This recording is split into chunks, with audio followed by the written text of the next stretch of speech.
2 ಮೂರ್ಲಿ ಏನಾಗಿರುತ್ತೆ? 6 ಆಗಿರುತ್ತೆ. ಇದು ನಮ್ಮೆಲ್ಲರಿಗೂ ತಿಳಿದಿದೆ. ಈ ವಿಡಿಯೋದಲ್ಲಿ ನಾವು ಋಣಾತ್ಮಕ ಸಂಖ್ಯೆಗಳ ಬಗ್ಗೆ ಮಾತಾಡ್ತಿರೋದ್ರಿಂದ ಈ 2 ಸಂಖ್ಯೆಗಳನ್ನ ನಾವು ಧನಾತ್ಮಕ ಸಂಖ್ಯೆಗಳು ಅಂತ ಕರಿಬಹುದು.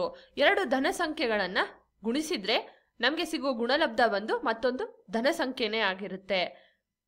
ಈಗ ಈ 2 ಸಂಖ್ಯೆಗಳಲ್ಲಿ ಒಂದನ್ನ ನಾವು ಒಂದು ಋಣಾತ್ಮಕ ಸಂಖ್ಯೆ ಅಂತ ತಗೊಳ್ಳೋಣ. -2 ಮೂರ್ಲಿ ಎಷ್ಟಾಗತ್ತೆ ಅಂತ ಒಂದು ವಿಧದಲ್ಲಿ ನಾವು ಅರ್ಥ ಮಾಡ್ಕೊಳ್ಳೋದಾದ್ರೆ, -2 3 ಬಾರಿ ಕೂಡಿಸೋದಾಗಿರುತ್ತೆ. -2 -2 ಬಂದು -4, -4 -2 ಬಂದು -6. ಇದನ್ನ ನಾವು ಮತ್ತೊಂದು ರೀತಿಯಲ್ಲಿ ಕೂಡ ಅರ್ಥ ಮಾಡ್ಕೊಳ್ಬಹುದು. 2 × 3 ಬಂದು 6. ಈ 2 ಸಂಖ್ಯೆಗಳಲ್ಲಿ ಒಂದು ಸಂಖ್ಯೆ ಬಂದು ಋಣ ಚಿಹ್ನೆಯನ್ನ ಹೊಂದಿರೋದ್ರಿಂದ ನಮ್ಮ ಗುಣಲಬ್ಧ ಬಂದು ಋಣ ಚಿಹ್ನೆಯನ್ನ ಹೊಂದಿರುತ್ತೆ ಅಂತೇಳಿ. ಅಂದ್ರೆ ಋಣ ಸಂಖ್ಯೆ ಇಂಟು ಧನ ಸಂಖ್ಯೆ ಬಂದು ನಮಗೆ ಒಂದು ಋಣ ಸಂಖ್ಯೆಯನ್ನ ಕೊಡ್ತಿರುತ್ತೆ ಅಂತ ಹೇಳಿ. ಈಗ ಇದರ ಕ್ರಮವನ್ನ ಬದಲಾಯಿಸ್ಕೊಂಡು ಬರೆಯೋಣ ನಾವು. ಅಂದ್ರೆ 3 × -2 ಅಂತ ಬರೆಯೋಣ.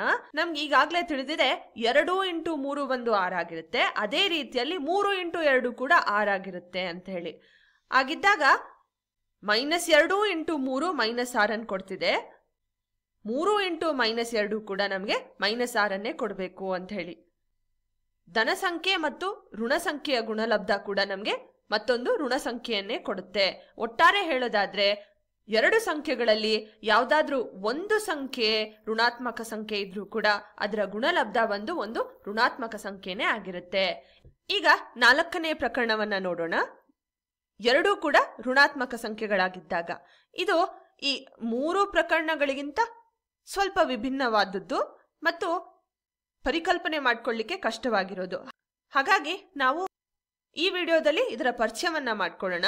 ಇನ್ನು ಮುಂಬರುವ ವಿಡಿಯೋಗಳಲ್ಲಿ ಇದರ ಅರ್ಥ ಏನಾಗಿರುತ್ತೆ ಮತ್ತು ಯಾಕೆ ಇದು ಈ ರೀತಿ ಕೆಲಸ ಮಾಡುತ್ತೆ ಅಂತ ಕೂಡ ಅರ್ಥ ಮಾಡ್ಕೊಳ್ಳೋಣ. ಇದನ್ನ ಒಂದ್ ರೀತಿಯಲ್ಲಿ ಮಾಡೋದಾದ್ರೆ 2 × 3 ಬಂದು 6 ಮತ್ತು 2 ಋಣ ಚಿಹ್ನೆಗಳು ರದ್ದಾಗಿ ಬಿಡುತ್ತೆ. ಹಾಗಾಗಿ ನಮಗೆ +6 ಸಿಕ್ಕತ್ತೆ. ಇದನ್ನ ಬರೀ 6 ಅಂತ ಕೂಡ ನಾವು ಬರ್ಕೊಳ್ಬೋದಿತ್ತು. 2 ಋಣ ಸಂಖ್ಯೆಗಳನ್ನ ನಾವು ಗುಣಿಸ್ತಿರುವಾಗ ನಮಗೆ ಸಿಗೋದು ಒಂದು ಧನ ಸಂಖ್ಯೆ ಆಗಿರುತ್ತೆ ಅಂತ ಹೇಳಿ. ಈಗ ಈ 4 ಪ್ರಕರಣದ ಮೇಲೆ ಪ್ರಶ್ನೆಗಳನ್ನ ಬಿಡಿಸೋಣ. ಪ್ರಶ್ನೆಗಳನ್ನ ನಾವು ಡಿಸ್ಪ್ಲೇ ಮಾಡ್ತಾ ಹೋಗ್ತೇವೆ. ಉತ್ತರಗಳು ಸ್ಕ್ರೀನ್ನ ಮೇಲೆ ಡಿಸ್ಪ್ಲೇ ಆಗ್ಲಿಕ್ಕೆ ಮುಂಚೆ ವಿಡಿಯೋನ ಪಾಸ್ ಮಾಡಿ ಒಮ್ಮೆ ನೀವೇ ಪ್ರಯತ್ನ ಪಟ್ಟು ನೋಡಿ. ಮೊದಲನೇ ಪ್ರಶ್ನೆ, ರೆಡಿ ಇದ್ದೀರಾ ಅಂತ ಭಾವಿಸ್ತೇನೆ. -1 × -1 2 ಸಂಖ್ಯೆಗಳು ಋಣ ಸಂಖ್ಯೆಗಳಾಗಿರೋದ್ರಿಂದ 1 × 1 ಬಂದು 1 ಆಗುತ್ತೆ ಮತ್ತು -× ರದ್ದಾಗಿ ಬಿಡುತ್ತೆ. ಹಾಗಾಗಿ ಧನಾತ್ಮಕ ಸಂಖ್ಯೆಯಾದ 1 ಸಿಕ್ಕತ್ತೆ. ಇದನ್ನ +1 ಅಂತಾದ್ರೂ ಬರಿಬಹುದು ಅಥವಾ ಬರೀ 1 ಅಂತಾದ್ರೂ ಬರಿಬಹುದು. ಈಗ ಮತ್ತೊಂದು ಪ್ರಶ್ನೆಯನ್ನ ನೋಡೋಣ. -1 × 0 ಇದು ಯಾವುದೇ ಪ್ರಕರಣಗಳ ಅಡಿಯಲ್ಲಿ ಬರೋದಿಲ್ಲ, ಯಾಕೆಂದ್ರೆ 0 ಇದೆ ಅಲ್ವಾ.